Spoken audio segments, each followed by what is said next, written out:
The strongest you will ever be is when you live. The sun pokes through the sparse clouds, sending its rays in through the kitchen window, illuminating the cutting board as Hadia chops vegetables, her mind fluttering with warmth. Sweat builds along her brow and wipes it away, though whether it is from the afternoon or the pot of water boiling beside her, she does not know. She glances up towards the sign on the wall, dangling from a piece of string, the smooth charred oak etched with those words, and smiles, the one piece remaining from her mother. A tune from her youth catches her attention, rummaging around her brain as she taps her toes and dicing tomatoes, her youngest prefers them small, and whistles. For a moment, the rattling of the outside ceases, and in its place is comfort, nostalgia, and peace. The world at large, extinct. With eyes closed in ecstasy, carried by the orchestra at play, the knife nicks her finger, taking with it a sliver of flesh, though not much to be worried about. The whistling stops as she runs water from the faucet, sputtering and gasping as it flows, over the wound, soothing. Hypnotizing, the blood swirls down the drain, a sight too frequent. But she remains calm and joyful as the melody continues, crashing between her ears, and her gaze shifts to the window, dusty and cracked. A child hops on one leg, cradling the crutch under their arm, the determination inspiring. Out of breath, they rest in the dirt, back leaning against the stone wall of a building, and scan the blue sky above with wonder, before diverting attention to the rocks and pebbles on the ground and grabbing them, creating a fortress that cannot be destroyed. Hadia turns the faucet off, the pipes vibrating in the walls, and returns to her cooking, tapping her foot and nodding her head to the score. A cloud of dust settles, and as Frosh lines his shot, his eyes grow heavy and lock with the net, made from a metal can and a jagged rock from the surrounding rubble. His friends search for him, yet cannot see. And once he comes into view, he whistles to distract them, and kicks the ball. The rocket barrels towards the net, and before they can react, he scores. He shouts into the dense, dry air with enthusiasm, with Saba, his sister, hollering as she races to him and they embrace, a sign of victory. As they celebrate, the sun beats down with warmth while the collapsing city hangs over, the only reality known to them. Like most children they know, there is no school for them, as they spend their time playing and dodging shrapnel. An argument ensues, in good faith, regarding Frosh's skills. "He's cheating," someone remarks. Laughter erupts among the group, the playfulness infectious. The pebbles on the ground rattle, and Frosh hurries his sister and friends off the street and up under the shade of a building as a caravan pushes through the area. Militants sit on the roofs and hang off the sides of vehicles carrying weapons. All but one pay no mind to the children. Coming to a halt, men disperse from the trucks and lift slabs of concrete and wiring out of the road. Reaching into the back bed, the man who watched the children as they drove up pulls out a basket of apples and hands each of them one.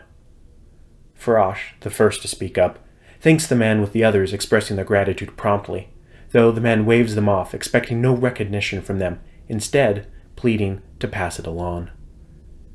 Not a moment later, the debris is swept and the men rejoin the caravan as the commander urges everyone to board. Throwing the basket into the bed, the giver hops in, sits down, and pulls a book from his jacket and begins reading. Ball in hand, the group enter the street again as the breeze from the vehicles caress them and continue their game, their joyful spirits filling the space around. Feet on the desk, Dinesh rests on his break, book in hand, reading. When out working or with his family, his time is spent buried in stories, a pastime and habit he passes to his children. Knowledge, he likes to say, brings with it hope and solace. He turns the pages with care, the thin paper worn and fragile. He chuckles at an amusing anecdote, aware of its awry ambition. Finishing the chapter, he places the book down on his desk and watches out the dingy window. The window he sits beside every day, though rarely looks through. Vulnerable, sitting so high in the sky, the sound of the city below pierces not even the strongest of ears, bringing with it a calm so odd as though being transported somewhere else.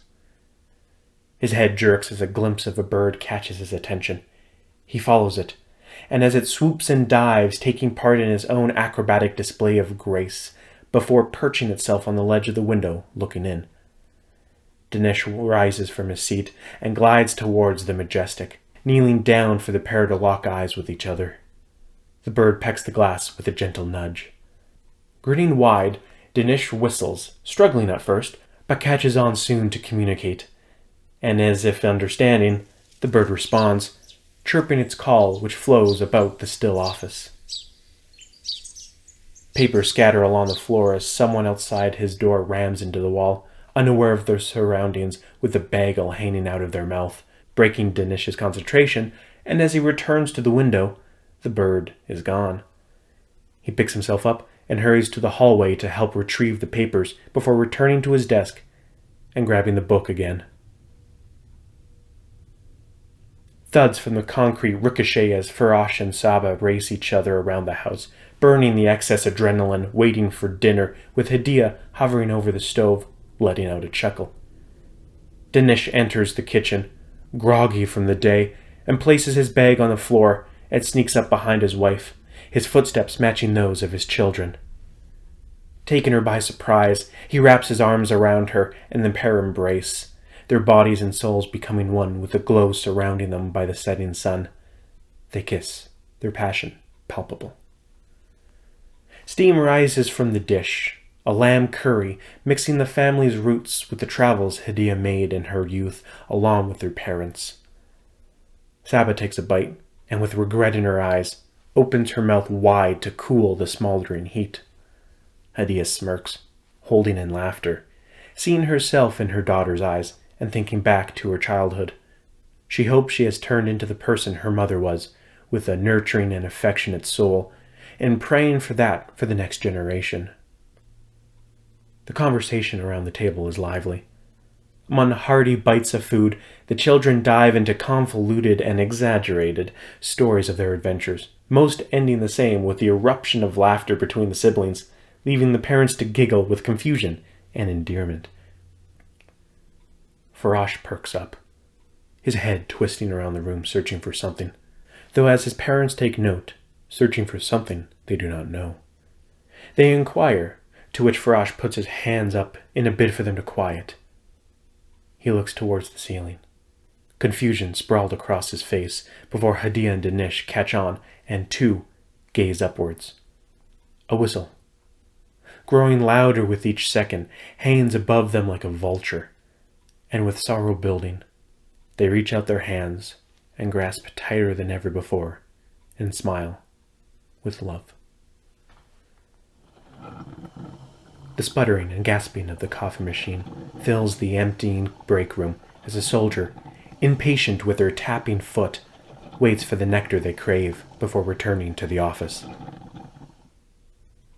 Walking down the long corridor, their black boots clack on the pristine tile, and those who pass or lean in doorways greet and congratulate them. They smile, their hard work paying off. The office, cool and comfortable, is small and dim. They lock the door and take a seat in front of the computer, fiddling with their metal, a symbol of their courageous effort, though orders are simple. This career, this position, was not what they initially had in mind when applying for the military, though through vague and intimidating structure and conditioning, it is for the greater good, they think. Leaning back in their chair, and with the computer booted, they take hold of the commands and play their video game, from thousands of miles away, taking part as executioner.